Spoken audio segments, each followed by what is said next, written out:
convocamos acá para analizar los conceptos principales de estadística.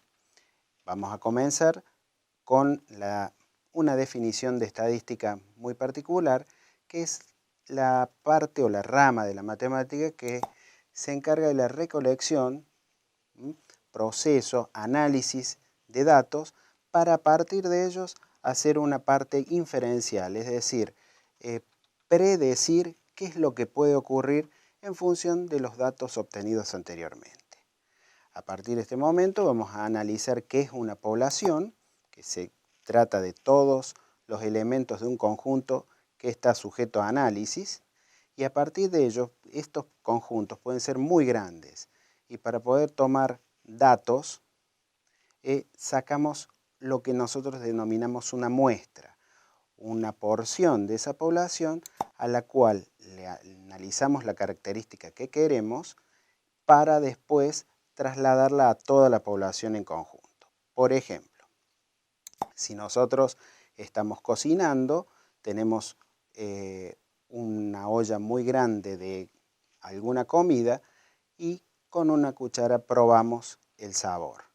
Nosotros no estamos probando toda la población, que sería toda la olla, sino solamente una muestra de la misma. Si tiene suficiente sal o poca sal, nosotros decimos que toda la muestra tiene esa suficiente o poca sal.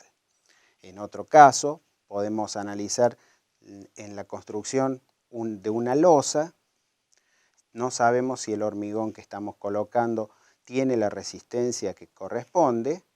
Entonces sacamos muestras, 4 muestras, cada una la hacemos secar 7, 14, 21 y 28 días, las rompemos y vemos la resistencia que tiene.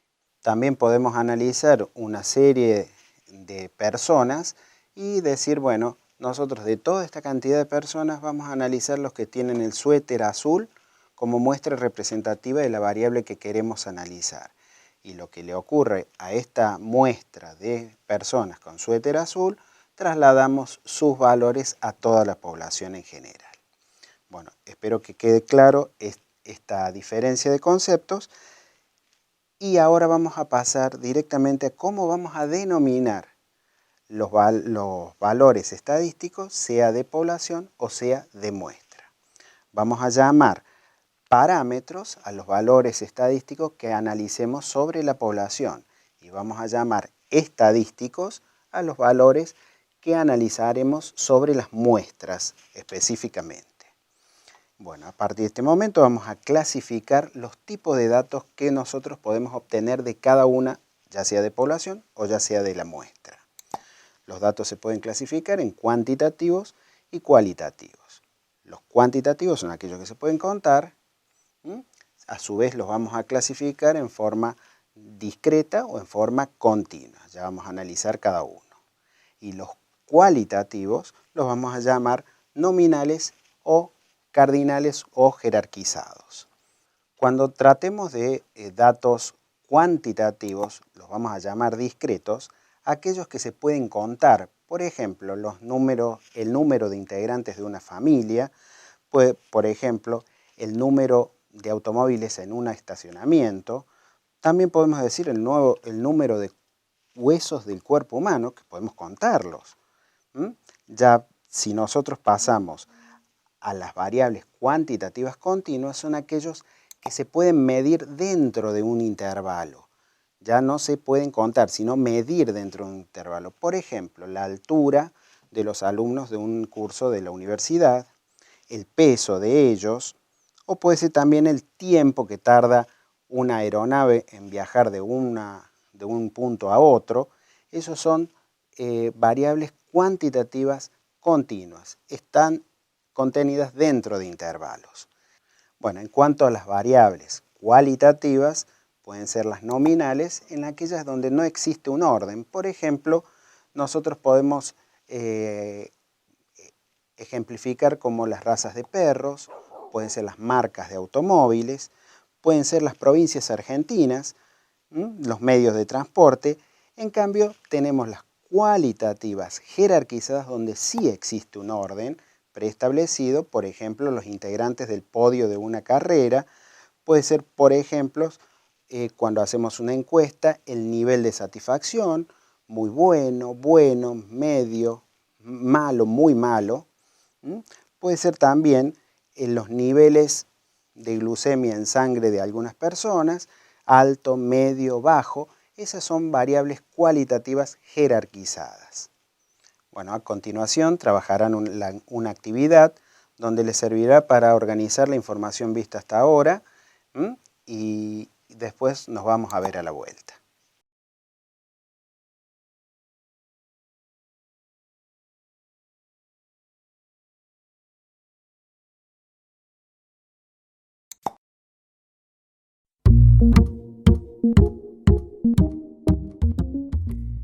Muy bien, alumnos, durante el intervalo han estado trabajando en la actividad 1, donde ustedes tenían que armar un organizador en forma de tabla. Para poder orientarlo y para que puedan evaluar si lo han construido correctamente, en pantalla podrán ver el primer concepto del cuadro. Espero que hayan podido completar los 9 restantes.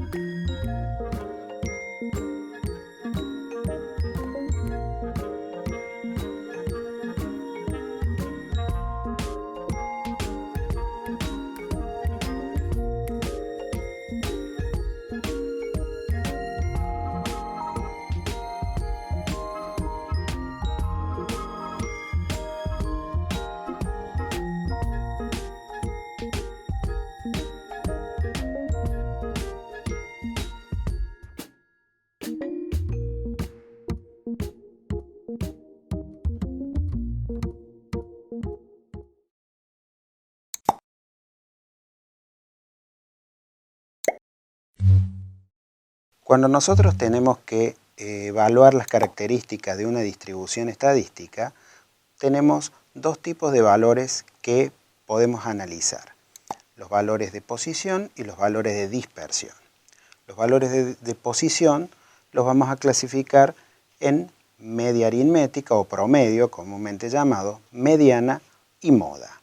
Y los de dispersión vamos a utilizar elementos como el rango, el desvío medio estándar, vamos a utilizar la varianza, el coeficiente de variación y el desvío medio absoluto.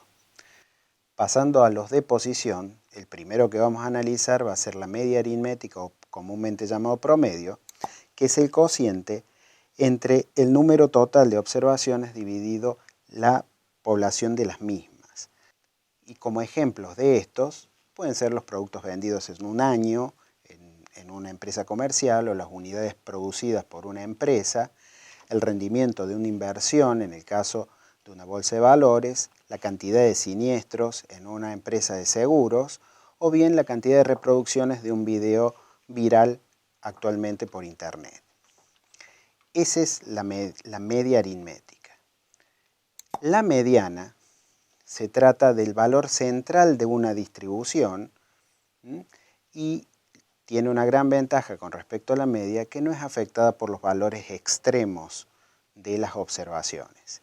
En esta podemos encontrar ejemplos en la distribución de folletos publicitarios, en los salarios de una empresa, en calcular la media en los segundos publicitarios de un servicio, o bien en las inversiones de fondos en los bancos o compañías financieras o aumentos de cotización en monedas extranjeras, donde hay algunos picos que la mediana no los tiene en cuenta.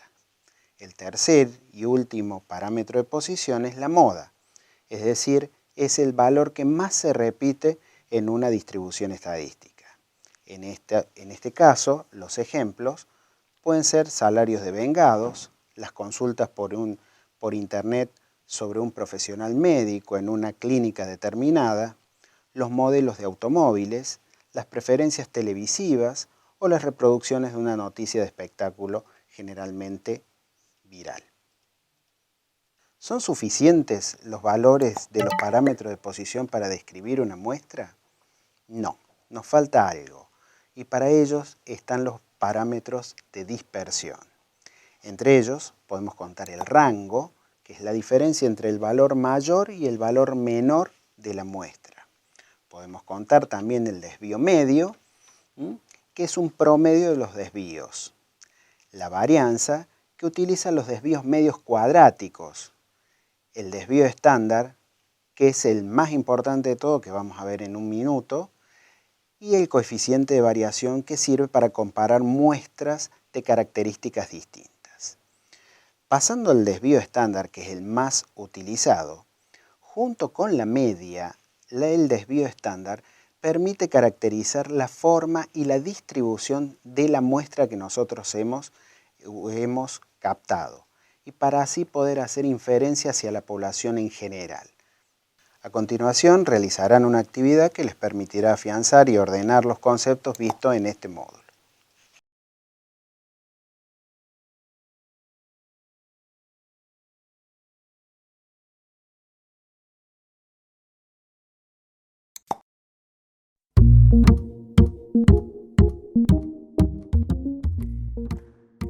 Muy bien, alumnos, durante el intervalo han estado trabajando sobre la actividad, donde ustedes tenían que armar un glosario en forma de tabla. Para poder orientarlos y para que puedan evaluar si lo han construido correctamente, en pantalla podrán ver una forma posible de armarla.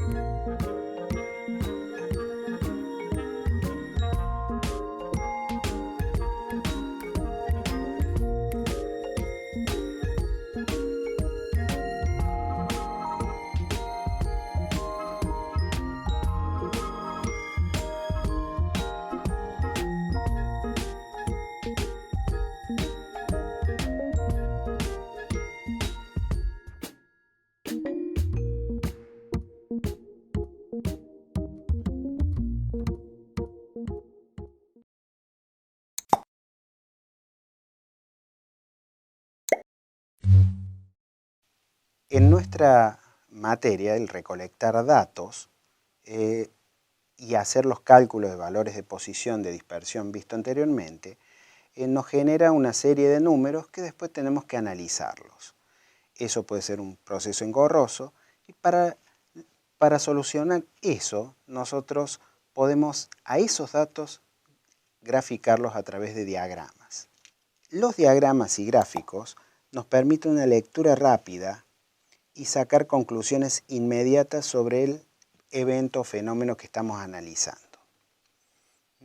Una vez que nosotros construimos una tabla de frecuencias, ahí surge la pregunta: ¿qué vamos a graficar?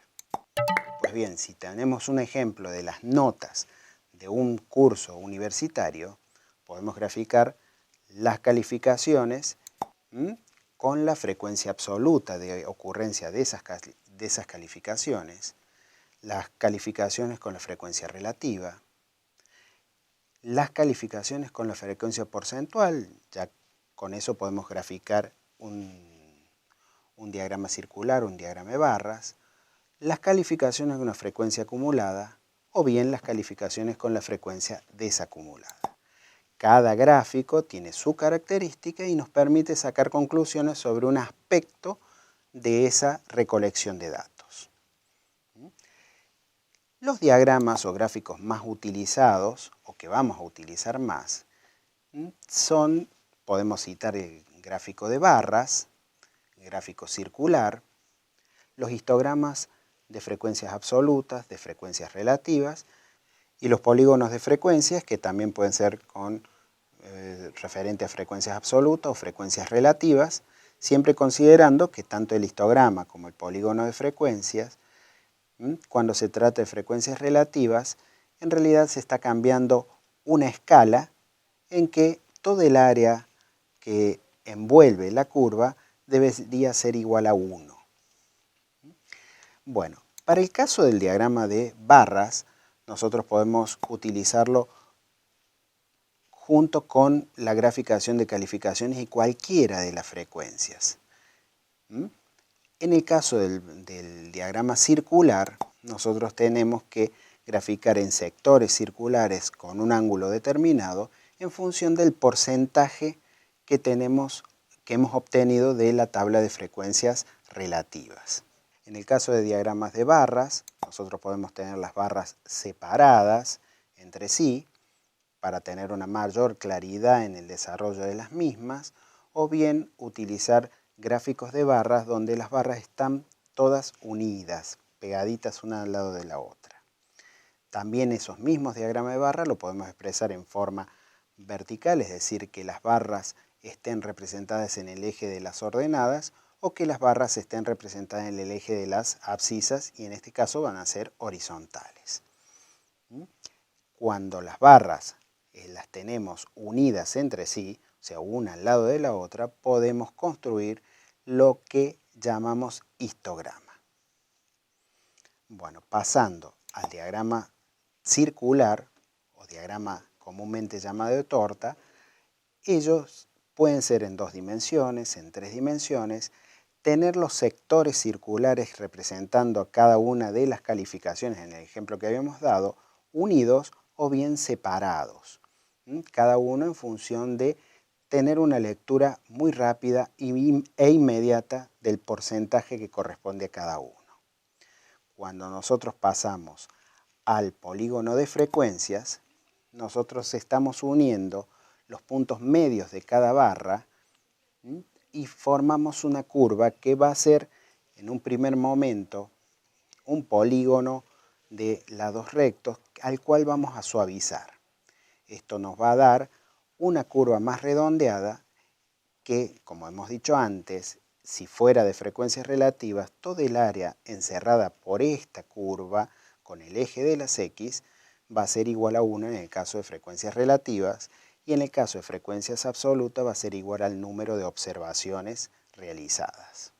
A continuación realizarás una actividad que te permitirá condensar todos los conocimientos que hemos explayado en este módulo.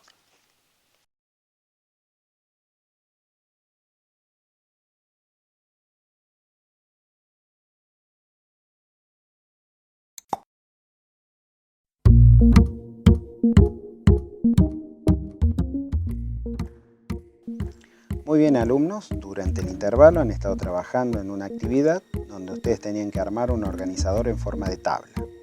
Para poder orientarlos y para que puedan evaluar si lo han construido correctamente, en pantalla podrán observar un gráfico del cuadro ya definido y evaluada su importancia.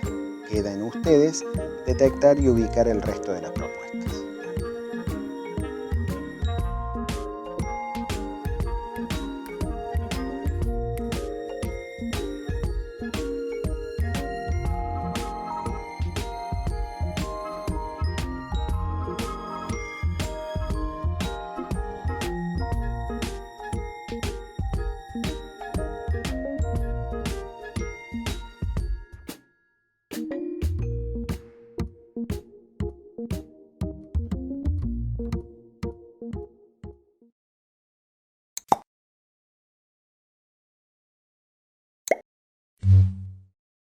Bueno, en esta parte vamos a analizar lo que son distribuciones de frecuencia. Previamente vamos a definir lo que es una frecuencia, que es el número de veces que se repite un evento. Nosotros cuando tenemos, por ejemplo, las calificaciones de un curso en nuestra universidad, sabemos que hay notas que se repiten y notas que no. Nosotros podemos contar las notas individualmente, pero bien, eso sería bastante engorroso en caso de cursos muy grandes. Para lo cual nosotros construimos una tabla llamada tabla de frecuencias, en la cual ponemos cada nota en una columna en la izquierda y después a la derecha le agregamos una columna con la frecuencia, es decir, la cantidad de veces que se repite cada nota. De esa manera recortamos el proceso y aceleramos más el cálculo. Esa frecuencia que nosotros le colocamos al lado de cada nota la vamos a llamar frecuencia absoluta y surge de contar cuántas veces se repite cada nota. Posteriormente podemos agregarle una columna más donde podemos multiplicar cada nota por su frecuencia. De esa manera nosotros podemos encontrar al final de la columna un valor que dividido por el número de observaciones nos permite encontrar rápidamente la media sin estar contando cada nota individualmente. Posteriormente podemos definir la frecuencia relativa como el cociente entre cada una de las frecuencias y la suma de todas las frecuencias, que en nuestro caso sería el número de observaciones. Si nosotros agregamos a nuestra tabla anterior una columna donde especificamos las frecuencias relativas, vamos a tener un valor entre 0 y 1 para cada una de las notas estas. Al final de dicha columna, nosotros sumamos y tenemos que corroborar que la suma de todas las frecuencias relativas debe ser igual a 1. Esa es una propiedad de la frecuencia relativa. Cada una de estas dos frecuencias la podemos graficar con respecto a las calificaciones y una forma es hacerlo con un diagrama de barras citado anteriormente. Es muy común y muy práctico agregar a continuación de la frecuencia relativa una columna llamada frecuencia porcentual en algunos casos, que surge de multiplicar por 100 la columna anterior de la frecuencia relativa. Eso nos va a dar un porcentaje de aparición de cada una de las notas. ¿Para qué nos sirve la frecuencia porcentual? Nos sirve en el caso que nosotros queramos graficar a través de un diagrama circular. ¿Cómo es esto? A continuación de la frecuencia porcentual le podemos agregar una columna más donde diga ángulo. Para calcular el ángulo de cada sector circular, multiplicamos cada frecuencia porcentual por un factor 3,6. Esto nos da directamente el ángulo del sector circular correspondiente a esa nota, con lo cual sería muy fácil ahora graficarlo también en diagrama circular. Volviendo ahora a la tabla anterior, hay un nuevo concepto que es la frecuencia acumulada, que es la sumatoria de todas las frecuencias individuales y las que le anteceden a la misma. Es decir, que si nosotros hacemos la columna de frecuencias acumuladas y la graficamos en un diagrama de barras, va a ser un diagrama creciente y este diagrama nos muestra todos los valores que ocurren a la izquierda del considerado. Es un gráfico muy fácil de ver y se permite la ubicación de la mediana en forma muy rápida. A continuación de la frecuencia acumulada está el otro concepto de frecuencia desacumulada, que es la diferencia entre el número de observaciones y la frecuencia acumulada de la columna anterior. Este diagrama ya no es creciente, sino va a ser decreciente. Si nosotros graficamos en un diagrama de barras ambas frecuencias acumuladas y desacumuladas, se van a cruzar en algún punto, ya que uno es creciente y el otro es decreciente, y ese punto me va a definir la mediana de las observaciones que nosotros estamos haciendo. Hemos llegado al final de esta clase en lo que has podido validar y afianzar los conceptos adquiridos. Ahora estarás en condiciones de realizar la actividad práctica integradora y nos vemos y que tengas mucho éxito.